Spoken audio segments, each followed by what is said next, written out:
हर EDR बनाम antivirus video आपको एक ही बात बताता है, एंटीवायरस खत्म हो गया है, ईडीआर खरीदो। ये आधा सच है, और जो आधा कोई नहीं समझाता वही आपका पैसा डुबोता है। क्योंकि आप दो प्रोडक्ट्स के बीच नहीं चुन रहे, आप 5 स्तरों के बीच चुन रहे हैं। EPP plus forensics, EDR, XDR, MDR और वेंडर्स इन्हें एक जैसा बेचते हैं। एक ऐसी स्थिति भी है जहां ईडीआर खरीदना आपको कम सुरक्षित बनाता है, वो है मिनट 5 पर। अगले 6 मिनट्स में आपको यह मिलेगा। एंटीवायरस और ईडीआर का असली तकनीकी फर्क, यह जानने का तरीका कि आपको कौन सा टियर चाहिए और असली कीमत। खुलासा, नीचे दिया लिंक एक एफिलिएट लिंक है। खरीदने पर मुझे कमीशन मिलता है, आपको कोई अतिरिक्त खर्च नहीं।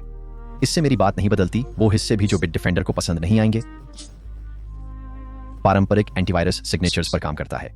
इसके पास जाने माने खतरनाक फाइल्स का डेटाबेस होता है। यह आपकी डिस्क पर आई फाइल्स को स्कैन करके कंपेयर करता है। यह काम करता है डिस्क पर लिखे जाने माने मालवेयर के लिए। अब देखते हैं एक असली अटैक पैटर्न। कोई फाइल डाउनलोड नहीं होती। हमलावर एक पावरशेल कमांड चलाता है जो कोड को सीधे मेमोरी में खींचकर चला देता है। डिस्क पर कुछ भी नहीं लिखा जाता। इसे फाइललेस अटैक कहते हैं, या लिविंग ऑफ द लैंड, क्योंकि जिस टूल का दुरुपयोग होता है वो पहले से विंडोज में मौजूद है। खुद से पूछिए कि सिग्नेचर स्कैनर यहां क्या पकड़ेगा। स्कैन करने के लिए कोई फाइल ही नहीं है। पावरशेल कोई मैलवेयर नहीं है, यह एक वैध विंडोज घटक है। तो सवाल यह नहीं कि एंटीवायरस काम करता है या नहीं, सवाल यह है कि इसे कौन देखता है। ईडीआर इसका जवाब 4 चीजों से देता है। 1. लगातार टेलीमेट्री।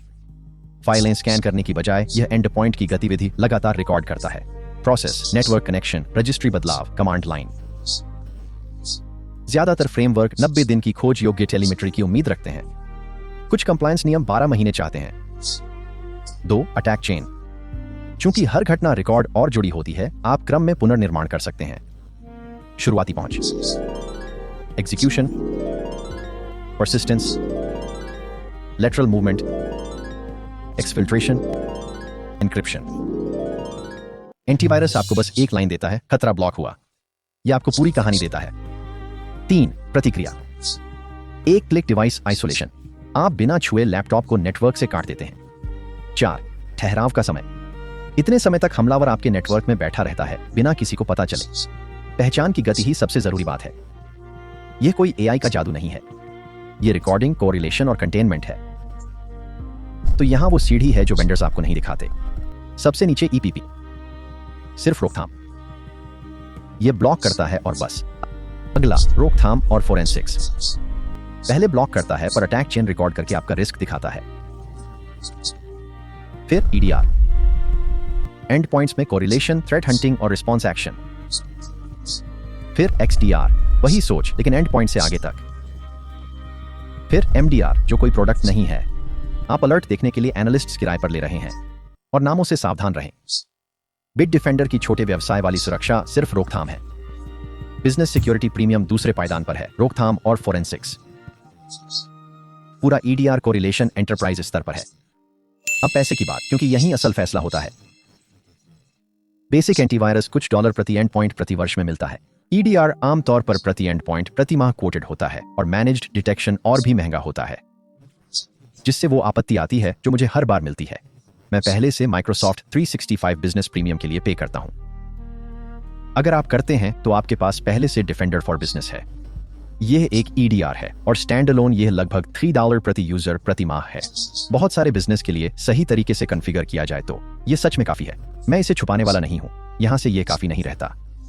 मिक्स फ्लीट, जिसमें मैक और लिनक्स हों, SOC2, हाइपा या PCI के लिए एक्सपोर्टेबल ऑडिट एविडेंस, और अलग अलग यूजर ग्रुप्स के लिए अलग अलग पॉलिसीज। यही वो गैप है जिसे ग्रेविटी जोन फिल करता है। प्राइसिंग पेज नीचे लिंक्ड है। स्लाइडर को अपने एक्चुअल डिवाइस काउंट पर ड्रैग करें, और याद है वो सिचुएशन जहां ईडीआर आपको कम सेफ बनाता है, 90 सेकंड। किसी भी वेंडर के नंबर्स पर ट्रस्ट करने से पहले इंडिपेंडेंट टेस्ट्स पढ़ना सीखें। माइटर, ATT एंड CK इवैल्यूएशंस सबसे उपयोगी हैं। वे प्रोडक्ट्स को रैंक नहीं करते, वे एक असली अटैक सीक्वेंस चलाते हैं और रिकॉर्ड करते हैं कि हर प्रोडक्ट ने कितने स्टेप्स डिटेक्ट किए और उन्हें कितनी अच्छी तरह समझाया। 2030 की इवैल्यूएशन में बिटडिफेंडर ने 100% अटैक स्टेप्स को सबसे ऊंचे डिस्क्रिप्शन लेवल पर डिटेक्ट किया। AV कंपैरेटिव्स और AV test enterprise protection test चलाते हैं। बिटडिफेंडर ने 2023 में AV टेस्ट बिजनेस अवार्ड जीता। ध्यान दीजिए, मैं बार बार 2023 कह रहा हूं, अवार्ड पुराने पड़ जाते हैं। कोई भी वेंडर जो बैच दिखाए उस पर साल जरूर चेक करें, इस बैच पर भी। और सिर्फ डिटेक्शन नहीं, फॉल्स पॉजिटिव रेट भी चेक करें। ठीक है, वो सिचुएशन जहां ईडीआर आपको कम सुरक्षित बना देता है। ईडीआर अलर्ट जनरेट करता है, बहुत सारे। अगर कोई वो अलर्ट नहीं पड़ रहा तो आपने एक ऐसा सिस्टम खरीदा है जो ब्रीच को रोकने की बजाय उसे दस्तावेज करता है। इसे अलर्ट फटीग कहते हैं और यही सबसे आम तरीका है जिससे छोटी टीमें बजट बर्बाद करती हैं। तो खरीदने से पहले 3 सवाल। क्या सबके लिए मल्टी फैक्टर ऑथेंटिकेशन चालू है? क्या आपके पास ऑफलाइन बैकअप हैं जिनसे आपने सच में रिस्टोर किया है, सिर्फ बैकअप नहीं जो बस मौजूद हैं? और क्या कोई इस हफ्ते कंसोल देखने वाला है? अगर कोई जवाब नहीं है तो पहले उसे ठीक करें। यह सस्ता भी है और ज्यादा हमले भी रोकता है। यह सामान्य मार्गदर्शन है, आपके माहौल का आकलन नहीं। अगर आप किसी नियामक के अधीन हैं तो किसी विशेषज्ञ से अपना सेटअप दिखवाएं। और अगर तीनों जवाब हां हैं तो यह अगला हिस्सा आपके लिए ही है। ज्यादातर छोटी टीमों को पूरा ईडीआर कॉरिलेशन नहीं चाहिए, उन्हें चाहिए मजबूत प्रिवेंशन, साथ में इतना फॉरेंसिक्स कि अगली सुबह समझ आए क्या हुआ। उस सीढ़ी पर यह दूसरा पायदान है, gravity zone business security premium. बिना सिग्नेचर के layer detection, cloud sandbox, fileless attack defence, छेड़छाड़ रोधी रैंसमवेयर बैकअप और अटैक चेन व्यू। यह पूरा ईडीआर नहीं है, ये मैंने पहले भी कहा था और यहां फिर कह रहा हूं। अपनी मशीनों पर 30 दिन फ्री चलाकर देखें, कुछ खर्च करने से पहले। एक जरूरी बात, ये डिस्काउंट सिर्फ पहले टर्म पर लागू होता है, रिन्यूअल लिस्ट प्राइस पर होगा और यह बाद में नहीं लगाया जा सकता। तो शुरुआत डिस्काउंटेड लिंक से करें, सीधे वाले से नहीं। लिंक डिस्क्रिप्शन में है। असली सवाल कभी ईडीआर बनाम एंटीवायरस था ही नहीं। सवाल यह है कि आप किस पायदान के लिए पैसे दे रहे हैं और क्या वो आपके बिजनेस से मेल खाता है। अगला वीडियो, ग्रेविटी जोन बनाम डिफेंडर फॉर बिजनेस।